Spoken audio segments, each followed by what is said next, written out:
لوگ انتظار کر رہے ہیں کہ وہاں پہ انہوں نے جو 5 ہائفر منگوائی ہوئی ہیں گائے، ان کی قربانی کرنی ہے، اور اس کے بعد انہوں نے وہ ایکٹیویٹی پرفارم کرنی ہے، ٹیمپل کی تعمیر دوبارہ سے شروع کر دینی ہے، اس کے لیے قربان گاہ بھی انہوں نے بنا لی ہے. تو این ممکن ہے کہ یہ ایکٹیویٹی پرفارم ہی نہ ہو سکے. اگر ہو بھی جائے تو ضروری نہیں ہے کہ اس کے بعد وہ اگلا معاملہ بھی وہ چلا سکیں. یہ خواہش بڑے عرصے سے ان کی چل رہی ہے، اور اگر وہ بھی کرنے میں کامیاب ہو جائیں تب بھی اس کا کوئی دجال کے نکلنے کے ساتھ تعلق نہیں ہے. وہ اللہ نے اپنی مرضی سے ہی نکالنا ہے جب بھی نکالنا ہے. ہاں، ان کا یہ عقیدہ ہے کہ اس کے بعد جب تیسرا ٹیمپل بن جائے گا تو ہمارا مسایہ آئے گا. یہ ان کا عقیدہ ہے، یہ مسلمانوں کا عقیدہ نہیں ہے. ہاں، مسلمانوں کا یہ عقیدہ ہے کہ جھوٹا مسایہ آئے گا جو یہودیوں کو لیڈ کرے گا، اور سچے مسایہ عیسیٰ ابن مریم ہیں جو اس دجال کو قتل کریں گے. اور اس کے اوپر میں کافی دفعہ تفصیلاً ویڈیوز بنا چکا ہوں. آج ٹاپک نہیں کہ میں اسے ڈسکس کروں، آج اس مین ٹاپک کو ہم ڈسکس کر رہے ہیں. اس حوالے سے جو اس وقت ٹیمپرڈ فارم میں تورات موجود ہے، انجیل مقدس کے نام سے جو بائبل سوسائٹی انارکلی لاہور والے ہیں وہ مفت بھی بھجوا دیتے ہیں. ویسے اس کا PDF بھی پروفیشنل اویلیبل ہے گوگل کے اوپر، اگر آپ جائیں ٹائپ کریں تو آپ کو مل جائے گا. اس میں جو اولڈ ٹیسٹامنٹ ہے تورات، اور نیو ٹیسٹامنٹ یعنی انجیل، اور باقی انبیاء کے صحائف اور زبور اور باقی جو چھوٹی چھوٹی کتابیں ہیں وہ اس کے اندر موجود ہیں. اس میں جو اولڈ ٹیسٹامنٹ ہے اس میں آپ کو ایک چیپٹر ملے گا، بک آف نمبرز، گنتی کا باب. اس میں جو چیپٹر نمبر 19 ہے اس میں پاکی حاصل کرنے کا طریقہ، یہ ایک باقاعدہ پورا چیپٹر ہے جس میں آلموسٹ 22 آیات ہیں. اس میں جو یہودیوں کے ہاں پاکی حاصل کرنے کا طریقہ ہے ان کے پریسٹ کے لیے، یا ربائی ان کو کہتے ہیں، وہ ان کے لیے وہ یہ ہے کہ سرخ کلر کی گائے کو ذبح کیا جائے.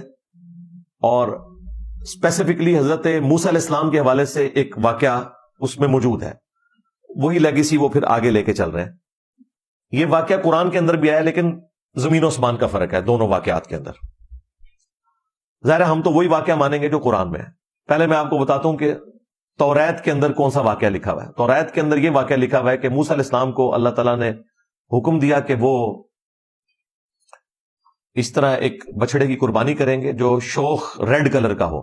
قرآن نے اس کے لیے جو ورڈ یوز کیا ہے وہ شوخ زرد کلر ہے. اب جو لنگوسٹک کے ماہر ہیں وہ کہتے ہیں کہ یہ بیسیکلی ایک لینگویج کا بیریئر ہے. عربی زبان میں اس کے ایکویلنٹ یہی ورڈ یوز ہوتا تھا. ویسے بھی ڈارک زرد کلر اور شوخ ریڈ کلر آلموسٹ قریب قریب ہوتے ہیں، لہذا اس میں زیادہ تحقیق میں پڑھنے کی ضرورت نہیں ہے.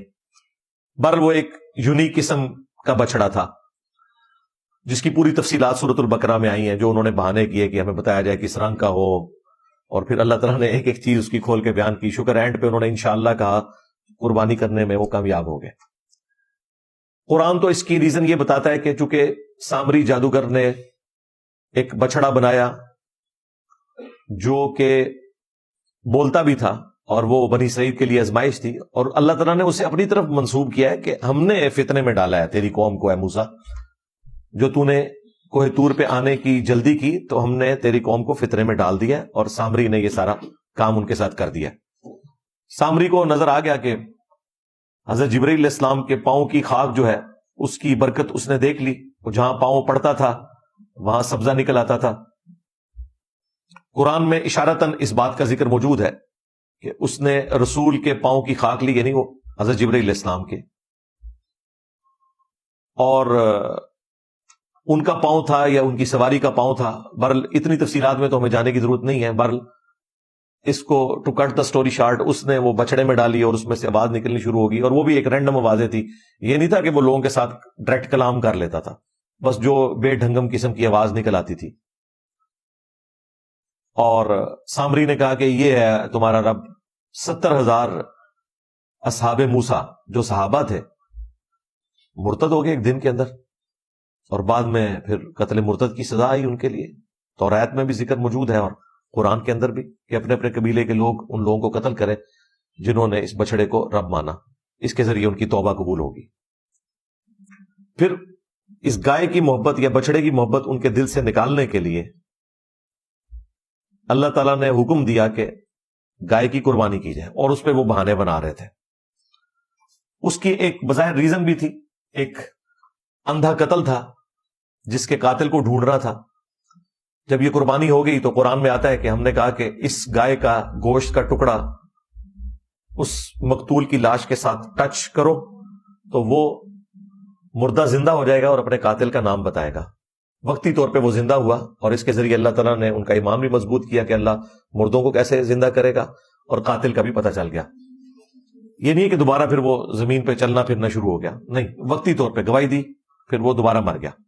جس طرح کہ عیسیٰ ابن مریم بھی وقتی طور پہ مردوں کو زندہ کرتے تھے، دوبارہ وہ زندگی نہیں گزار رہے ہوتے تھے.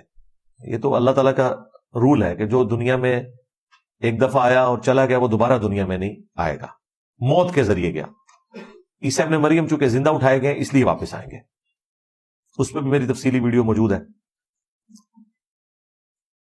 تو اس قاتل کا بھی پتہ چل گیا، اور اللہ تعالیٰ نے ایک معجزہ بھی دکھا دیا. قرآن میں تو یہ واقعہ، توریت کے اندر یہ ہے کہ موسیٰ علیہ السلام کو کہا گیا کہ آپ اس طرح بچڑے کی قربانی کریں، اور اس کو ذبح کرنے کا بڑا تفصیلی طریقہ ہے کہ اس میں اب واللہ عالم یہ اوریجنل ایسے ہی نازل ہوا تھا یا اس کو انہوں نے کس طریقے سے ٹیمپر کیا. کچھ چیزیں ٹھیک بھی ہوں گی، کچھ مکس کر دی ہیں. اس میں پھر اس کو آگ لگائی گئی. قرآن میں بھی بچڑے کو آگ لگانے کا ذکر ہے، لیکن اس بچڑے کو جو انہوں نے زیورات کو پگھلا کے بنایا تھا. اس میں تو اس بچڑے کا ذکر ہے کہ اسے آپ راکھ بنائیں اور اس کی راکھ کو پھر پانی سے مکس کریں، اور پھر اس کے ذریعے جو غسل کرے گا اسے پاکیزگی حاصل ہوگی. اور یہ ایکٹیویٹی وہ دوبارہ سے پرفارم کرنا چاہتے ہیں چند پریسٹ کے اوپر، ربایوں کے اوپر، تاکہ وہ اپنا تھرڈ ٹیمپل جو ہے اس کی تعمیر کا آغاز کریں پاک و صاف ہو کے. ان کے پیچھے یہ سٹوری ہے اس کی. تو یہ میں نے آپ کو توریت والا جو ورژن ہے وہ بھی بتا دیا کہ اس کے اندر کس حوالے سے لکھا ہوا ہے. قرآن کے ساتھ اس کا کوئی لینا دینا نہیں.